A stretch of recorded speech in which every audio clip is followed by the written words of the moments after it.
Welcome back to Shop Steel Garage. It's been, well, about a month since Hot Rod Power Tour ended and since our last video, so we've been a little busy. Work and marching band season started and we got things going on. Plus it was about 100 degrees for a week or so. So we kind of stayed inside. It's a little bit warm today, about 82 or so, so not as bad as it has been. But anyway, we finished Power Tour with this car coming home on the trailer. The other car brought us all home from just under 3 hours from home. Where this one encountered a charging issue. Thanks to Jim for driving us around to look for alternators. We finally found one that was too small, but we could make work. Threw it on there and that was not the case. So he actually took the one off of his Trans Am and brought it to where we were broken down in the parking lot, and we put that on and tried it. That didn't work. So it got kind of late that night. We ended up throwing in the towel for that night. We left the car at his house. Thanks for that. And then we all piled in the RS that came home and went back the next morning and picked this up on the trailer. But now we need to get this alternator thrown back on there, fix a couple little wiring deals, and then get this moved out so we can work on the next project. Logan turns 16 in just a few months and we need to get to work on his Durango.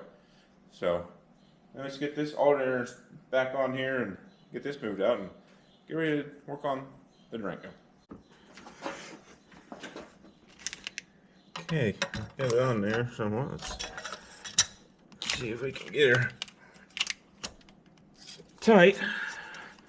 Okay, we got it on there, see if we can tighten it up, and we got plenty of room under there.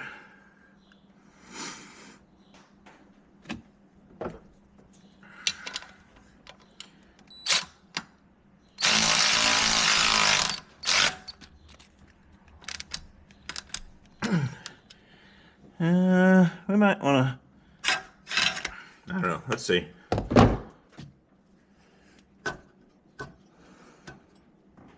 Looks decent. That fan's not hitting. We do have to do some wiring. I'm going to put an end back on this right here. We had Jim's alternator in there. It was wanting to take the whole stud out of the back of the alternator, and we loosened that up. So we got to put a new end on there, and so we can plug that in. Then we'll plug the battery. We'll hook the battery back up and see if it'll still start. Hopefully it does. I was walking around here looking for my electrical stuff and remember that we haven't unloaded any car. So all the tools and stuff still in the other car in the other garage. So let me go grab that and I'll be right back. Okay, lost my wiring.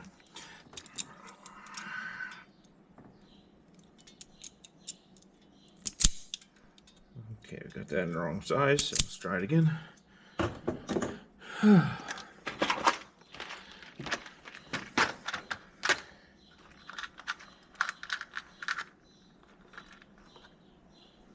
let's make sure that's gonna fit on there. It does. Oh, where did we go? Down here. So this is the wire here, not this part, but back there. It was laying on the exhaust, so of course it melted the coating off and then it was grounding itself out. That's what Jim figured out while he was waiting on us to come back and get it. He told me to leave the hood up so he could charge the battery for us, which was really nice. And then I knew he'd look at it. Of course he would look at it.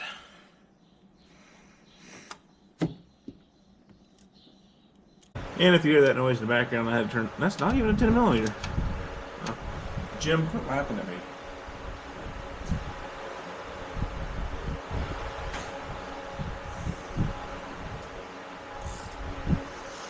He knows what size it is. That ain't it either. Plus I was turning the wrong direction. 7/16 makes sense, doesn't it?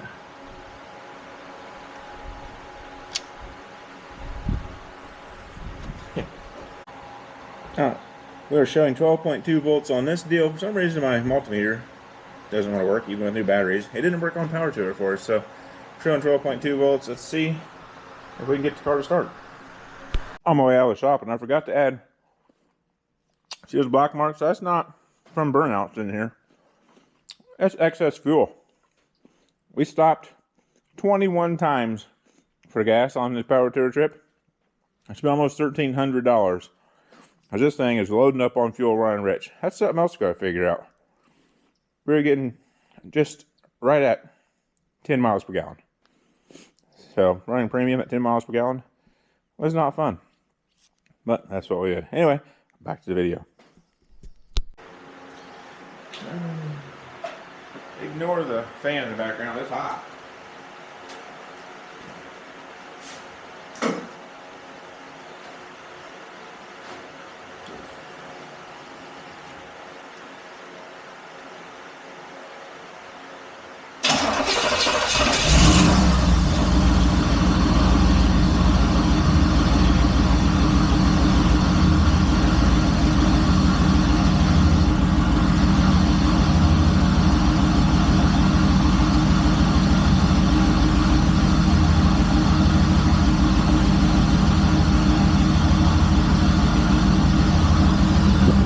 Well, at least it started. We're only showing 11.8 volts. So let's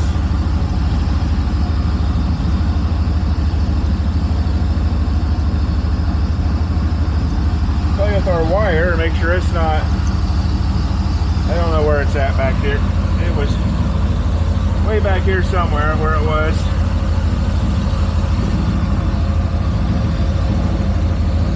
I don't know if that's even, sorry. I don't know if we're plugged in correctly. Hang on. Alright, I don't know if I want to show you what I just did. But if I'm telling you about it, I probably will. Because man, I'm a doofus. And I didn't even hook up the power to the battery. So how's it going to charge if I don't even hook the alternator up to the battery? Man, I forgot about that wire. We got the terminal off that. So we got her wired up now. And we'll not tell you about how I didn't unhook the battery. I dropped the wire on the exhaust and ground it out and about burnt the whole place down. But now we are hooked back up. I think everything's okay.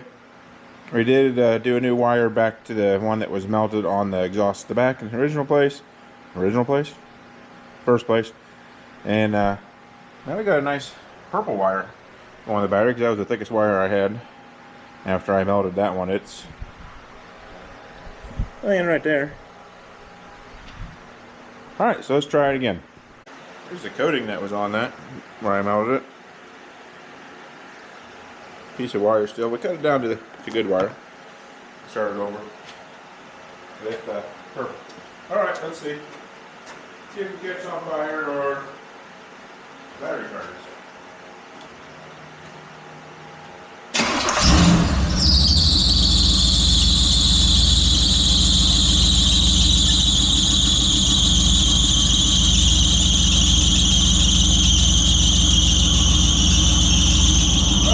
Wheeling, button, charging. We're going to act like that didn't happen. We're going to stop the video real quick. I'm going to adjust the belt, and we're going to try it again. Okay, we got that tightened up. Try it again. We'll pretend like we didn't have that belt squeal.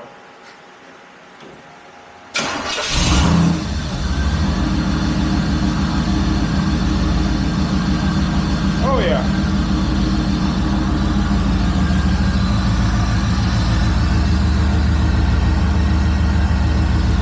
$13.6, so I unplugged it. Well, that's gonna do it for this one. Just a quick one. Yeah, at least for you guys. I've been out here messing around forever because I can't remember where I put things and had to redo things and almost burnt the place down, that kind of thing. But anyway, that's gonna do it for this one. But before we end this off, we'll just talk about Power Tour just a little bit because we haven't done like a recap video. We don't normally. I mean, we don't have a normal because we've only done it twice. But this was our first year taking 2 cars. But if you didn't see those videos, you missed out. We had some issues. We had something go wrong every day except for day 4, and I guess technically not day 5, but it would be day 6 on the way home that this one had the issue with the charging system. So on day 0 on the way there, we had a bad ignition control module on the RS. I got to the hotel that night and shifter cable was messed up on this. I had to rig it up the next morning with a bolt and nut. Also on day one, no, was it on day one? No, day two, the RS was the EGR valve just kind of exploded itself. We held it together in a really sketchy way the first time, and then within a couple days with it, kind of permanently held together until we were able to replace it at the hotel. And then day three in the RS, we lost all the gauges and the cooling fan and power window quit working. I think that's because I messed it up when I put the new motor in, but we'll get to that at some point, see what I did wrong there. And then we never did fix that, so we went the rest of the way with no window rolling up on the driver's side. That was fun in the rain on the way home for Candace. Didn't bother me. Well, we don't have air or anything in either car, so we had the windows down even in the rain in this. But not as much as that. So yeah, we rigged stuff up the whole way. So check out those videos. We have them by day on there. They're not the greatest because, like I said, something was breaking every single day. We did meet some cool people this year. DJ stopped to help us out on the first day with a nice square body. And then we met Terry and Steven at O'Reilly. Steven joined us for quite a bit of the trip, and he's in day three with us. He had a couple issues that we helped fix on that day. And then, of course, Jim saved us on day 6 on the way home. Came to the hotel and met us, and then on the way home he just wanted to save us with the alternator stuff and leaving the car at his house, coming back, getting it, and finding our problem and that whole deal. So, even though we didn't get to be at the venues very long and the drives were forever and we didn't get to stop and see any sights because, well, we were breaking down in too big of a hurry. We still had fun. Oh, Road Trip Garage. Yeah, we met him at a hotel. He left a sticker on the car. The kids found it on one of the days, and so they went and put a sticker for him on his truck. And he even showed us in his video that came out a few days ago. Showed our cars and showed us driving, and you could hear me saying hi to him in my one section, so that was kind of neat. You see Candace wave at him, and then he comes past our car, and I say hey as we're driving down the road, so that was cool. He's doing some stuff on a 3rd gen Camaro now, so check that out. I know I'm waiting for every video to come out. Let's see him, Road Trip Garage. Yeah, I think that's about it. I didn't have a speech prepared for it or anything, and I don't do well in these videos. I don't even fix stuff right, obviously. So it's just for fun. I guess that'll do it. Oh, Aslan's inside, so hang on, I gotta get the shop signal. Okay, since Aslan's inside and I just talked a whole bunch of random nonsense, see if that stays in video or not. I don't know. Next video you see will probably be on the Durango, hopefully, or maybe on the truck. Tomorrow I'm gonna try to do some stuff on the truck. Probably not tomorrow for you guys, but tomorrow for me, and then maybe even we'll start on the Durango tomorrow. We'll see. Like I said earlier, maybe I said if it's still in there. This shop signal has got some sticky from another one. Anyway, like I said earlier, Logan's about to be 16 in just a few months, so he's got to get practice driving, get his driver's training done, and have a vehicle to drive. So we got to get on the Durango. We got something special coming up with that. So if you haven't already, subscribe so you can see what we're doing and see how much stuff I mess up. I mess up something every time. Thanks for watching. Don't forget to eat your shop signals.